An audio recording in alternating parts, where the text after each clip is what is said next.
Something feels off about this planet. I've been watching you humans for a long time, my chaotic, hairless cousins, and honestly, I've reached a pretty wild conclusion about this rock we're spinning on.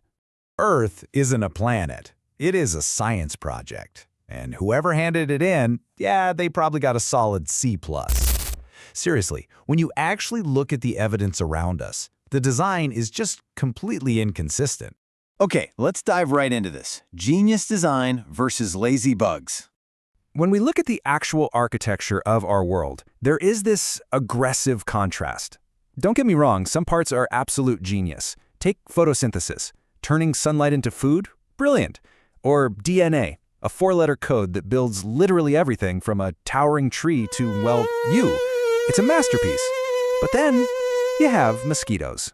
Creatures that serve almost no purpose except to buzz in your ear at 3 in the morning like tiny flying war criminals. And the blobfish, just existing down there. This bizarre mix of pure brilliance and obvious laziness really only makes sense if multiple students worked on the same group project and some of them clearly just phoned it in. Oh, and it gets better. Look at the octopus. 9 brains. It tastes with its skin. It changes color instantly to match its surroundings, even though it's technically colorblind. That creature is clearly the work of the overachiever student who stayed late after class to perfect their code. Meanwhile, we have humans, the supposed absolute peak of evolution. And yet you are 60% water and you still routinely choke on it. You choke on the very thing you are mostly made of. So, is that a major design flaw? Or is the cosmic student just having a good laugh at our expense? Let's move on and see how this builds, looking at the hardware limits of the universe. Because you see, it's not just biology that's buggy. Why does reality feel both perfectly designed and strangely broken? To answer that, we have to look at the very first principles of physics.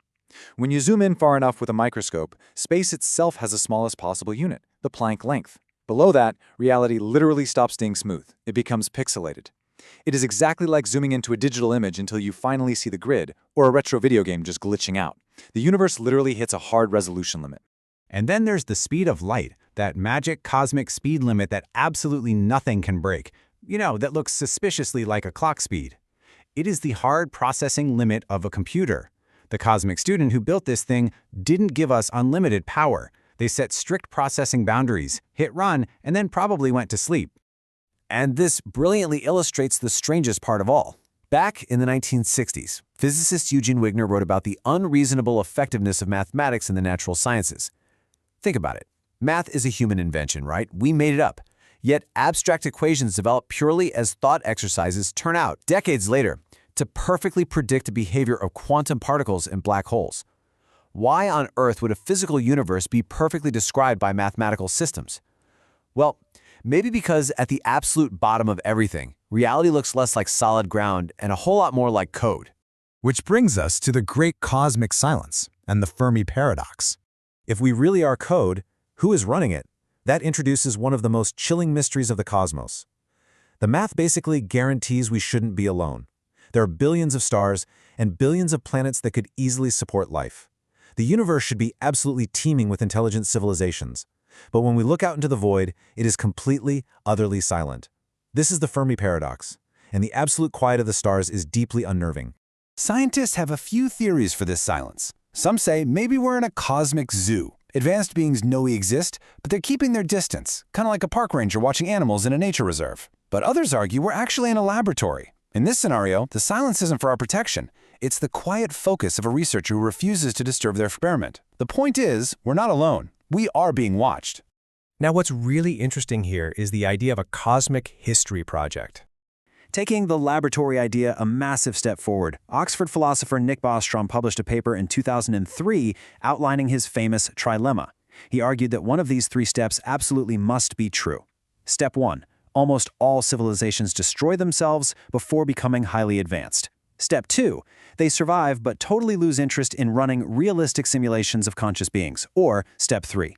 If they don't go extinct and they do run simulations, then the number of simulated worlds vastly outnumbers the single real world. Meaning, statistically speaking, we are almost certainly living in a simulation right now. To understand how ridiculously easy Step 3 is, just trace our own human computing power. In the 1940s, computers filled entire rooms just to do basic arithmetic. By the 80s, they fit on our desks. In the 2000s, they were in our pockets. Today, a standard graphics card can render photorealistic worlds where you can literally count the blades of grass. Now, just imagine a civilization a million years ahead of us.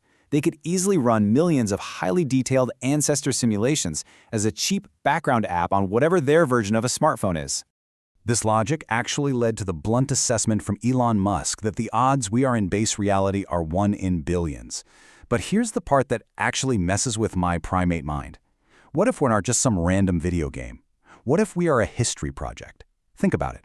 A high-quality historical recreation run by future beings who just want to remember what it felt like to be uncertain, to feel hunger, to fall in love, to look up at the stars and not know what they actually are. So the crucial point is this. We are the exhibit that doesn't know it's in a museum. Every moment of doubt, every joy, every single time you choke on your own drinking water, it might all just be meticulously observed data being collected by a cosmic student who's just hoping for a passing grade. Which leads us to the final piece of the puzzle, finding the developer console. When you take ancient primate wisdom and synthesize it with modern data, you arrive at a pretty profound realization. Ancient people called this concept Maya, the idea that the physical world is essentially an illusion.